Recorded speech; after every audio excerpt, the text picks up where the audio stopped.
Welcome to Champions League Last 16, first leg, part 2. So we've got the other 8 sides that we didn't see last weekend to play. And we've got some great fixtures. Let's dive straight into it. Chelsea versus Lille is the first time. Is it Lille?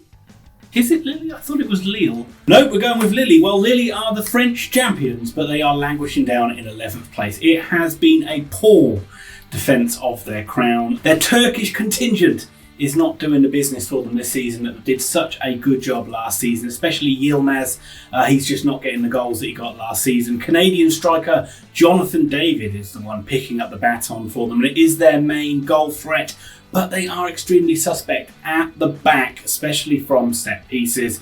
You would fancy Chelsea's chances in this one. It's a favourable draw. Lille did actually win their group, so it's probably it is the best draw Chelsea could have hoped for. And as I said in my Premier League video last time out, Chelsea, everything is a bit of a chore for them. And Tuchel does have a point where they got a very disjointed point of their season when they go away and play the World Club Championship. Now they've got to play Champions League, then they've got to play EFL Cup final, then Premier League. So it just feels like it's a very stop-start time for them. But as we know, Chelsea have struggled a little bit to look good in game and kill teams off. They got a 1-0 win over Palace, but it was very much a last-minute job, and it could have gone either way. So they'll be very thankful that they're playing against a side they probably do not need to be at their best to beat. Chelsea just got so many good players, haven't they? And they all seem to rotate in and out of form. Like at the moment, Ziyech is having a little purple patch. Before that, Pulisic was looking pretty good. So I wonder who's going to be the next one that steps up. Maybe it might be Tino Werner that might actually do something. We haven't seen much of Havertz lately as well either. And also as well, the big problem is about Lukaku. I mean, there's a stat on Match of the Day which was staggering, that in the first half of the Palace game, he touched the ball once apart from the kickoff, which is terrible, really. And it just shows you that Tuchel's really struggled with the balance of getting him into the side, which you just can't fathom, really, because he's such an exceptional striker. But Chelsea will need to worry about that for another day, because they'll get the job done here. First leg at Stamford Bridge, I think it'll be a easy enough win for Chelsea. I think they'll win by 2-0. And that's probably the only one-sided game that I see there. These other 3 matches are very evenly match ties. Villarreal versus Juventus is the next one. Juve are just not the force that they used to be in the Italian league. They're in 3rd place. It doesn't look like they're going to win it again for a 2nd year now.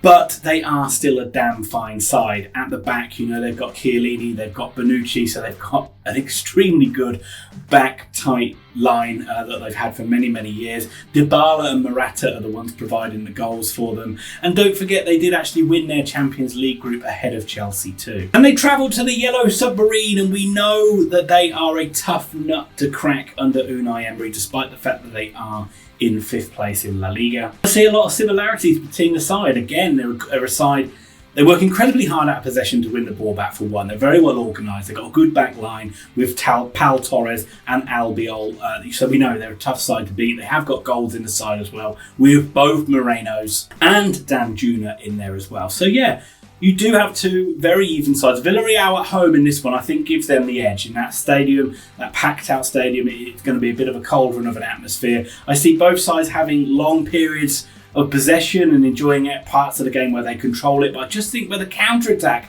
Villarreal might just have the edge over Juve and catch them cold a little bit. And I'm actually going to go for a bit of a surprise here. I'm going to go for a Villarreal win. I think it's going to be Villarreal 2, Juve 1.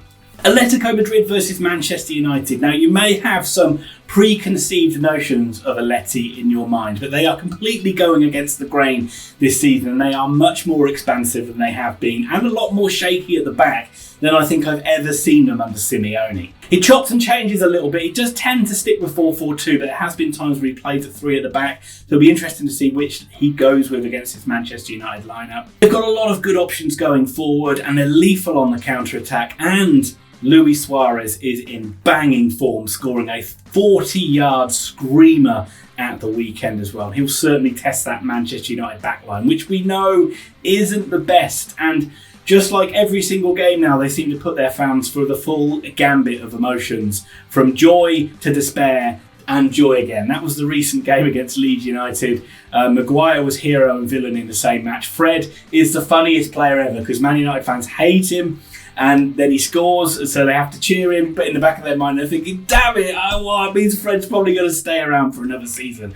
Pogba played great against Leeds, and I really hope to see a little purple patch for Pogba now. It's frustrating when you see him play well, because you know that should be the level of consistency he has every single week, and he just never seems to find it in a Manchester United shirt. Also, as well, in the back of my mind, I don't know if Simeone will revert back to type in the Champions League and just be very nuggety and very hard to beat and defensive and organised. They do have one of the best goalkeepers, two great goalkeepers on show here in De Gea and Olbach, and I think this one is going to be tight. I think this one actually is going to be a draw. I think this one's going to be all square going back to Old Trafford. I'm going to go for 1-1.